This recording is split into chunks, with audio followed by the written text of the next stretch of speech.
Welcome inside Studio W here in Bristol, Connecticut with Jalen Rose and Coach David Fizdale. I'm Michelle Beadle. All-Stars, a whole bunch of them will be on display tonight for all of us. But first, the latest on an All-Star that went down last night. The Timberwolves suffered a major blow. Jimmy Butler injured his knee in the third quarter of Friday's loss. His MRI today revealed a right meniscal injury, but no other prognosis or timetable has yet been given. Other than the obvious answer, Jalen, that this is very bad, how else does this affect this young Wolves team? The difference between a team having the potential, as my esteemed colleague said yesterday, to possibly make it to the Western Conference Finals, to a team that might not make the playoffs. Yeah.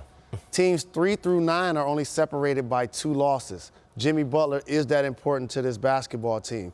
They drafted Towns, they acquired Wiggins, 2 terrific young talents. One was an All-Star this year, but they didn't make the playoffs with those 2 guys. Yeah. You add Jimmy Butler, they're 4th seed currently in the Western Conference. Yes, they are. Leadership, that's going to be the big one. Keeping everybody calm when it's going to be tough down this stretch right here. What is it, 2 games separate 3 through 9? Yes. This is going to be some battles. Yes. These are going to be wars going down the stretch, and he's the guy that wins those close games for them, those clutch baskets that they need. He's the one that always keeps the locker room under control. He leads them in minutes. This is going to be a test to them right now, and Tibbs hangs his hat on defense. That's what they're going to have to start doing their more than ever. Their best defender and their best player. Any team takes a step back when you lose that caliber of guy. They obviously have some big names on that roster, big young names. So who do you expect or who do you need to step up the most?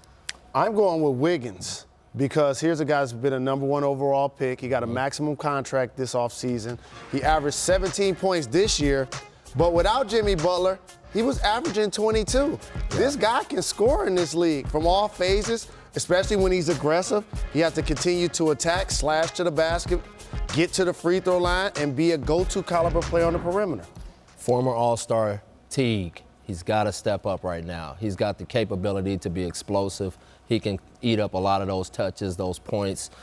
He can put pressure on defenses in transition. I think he's the guy that's also got to make his mark on this team. Absolutely. And don't underestimate grizzled vets. Jamal Crawford, who can make plays off the dribble and make big shots. And Taj Gibson also is going to give him toughness down low. So it's a bummer because it was just, 24 hours ago we were talking about the ceiling. Fizz went as far as to say, Western Conference Finals at some point. So I'm just going to put you on the spot, try to tell the future here. The roof is the ceiling. The roof is the ceiling every time. Do they make the playoffs? I say yes. I say they still get in. I think this is going to test their young guys. I want to see their young guys mature and be able to take this load on and get them into the playoffs. I think they get in as well. I think the team that probably is on the outside looking in is probably the Pelicans and the Utah Jazz out of that group. But I think they've built enough equity that they'll find a way to get into the playoffs at this point in the season. Selfishly, as a fan, the way that's setting up for the end of the season. Don't say it. It's going to be fun. Oh. No, that's what you're just going to say. So we don't need a tournament for 7 through 11. Not right? this time. No. That is going to be a tournament as we get towards the end now.